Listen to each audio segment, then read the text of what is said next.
Today, I want to teach you that when readers interpret stories with the real world in mind, they can discover new meanings for symbols in the text. They can do this by thinking about what the symbol means in the real world, and then asking what that symbol could mean in the context of the story and why the author might have put it there. I'm going to try this with our story Ponies, and I'd like you to help. I'm going to try these steps. First, we'll choose a symbol to focus on. Then, we'll think about what we already know about that symbol in the world. Finally, we'll brainstorm what that symbol might mean, knowing the context of the story and why the author might have put it there. When we're keeping an eye out for symbolism, you already know we're looking for things that almost feel like the author put a giant spotlight on them. Sometimes that means they get repeated a lot.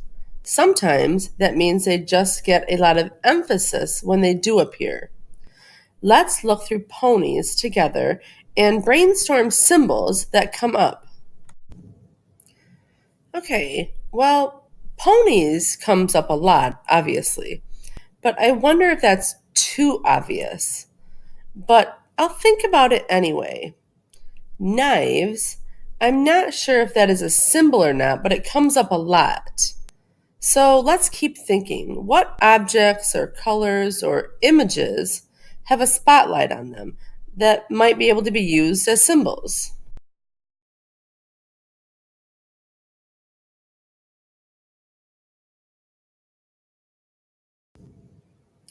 So I added to our list some other possible symbols that you might have been thinking. So our next step, we're going to think about what these symbols mean in the world. These aren't part of a secret code, they're part of the world you live in. So let's try. Let's think about the color pink. That's kind of interesting.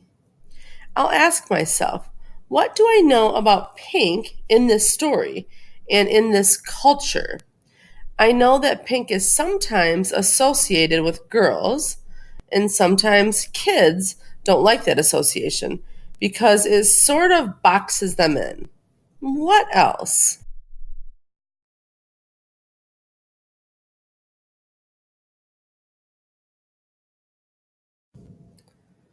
So let's see. Pink is usually kind of prissy and frilly.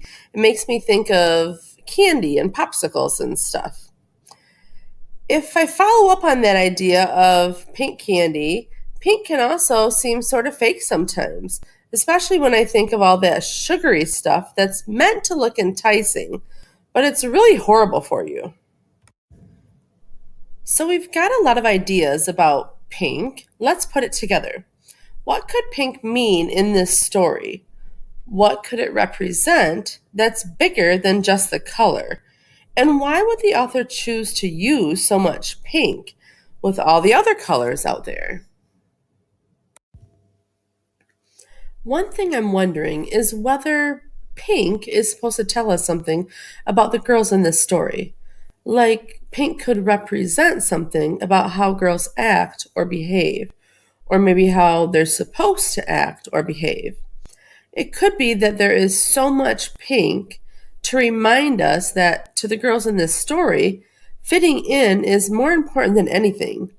Pink is a stereotypical color for girls, so maybe it represents the fact that these girls are stuck in ways of acting that the group deems appropriate. Is that what you were thinking? What could pink mean in this story? Think about that for a moment.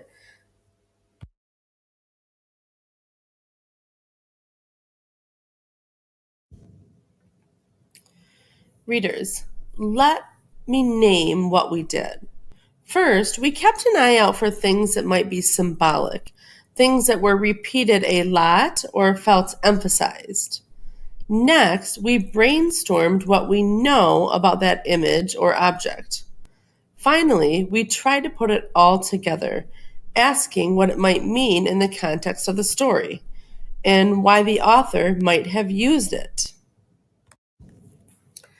We did this work with ponies. Now it's your turn to try this with your book. Go back to the lesson platform for the next activity.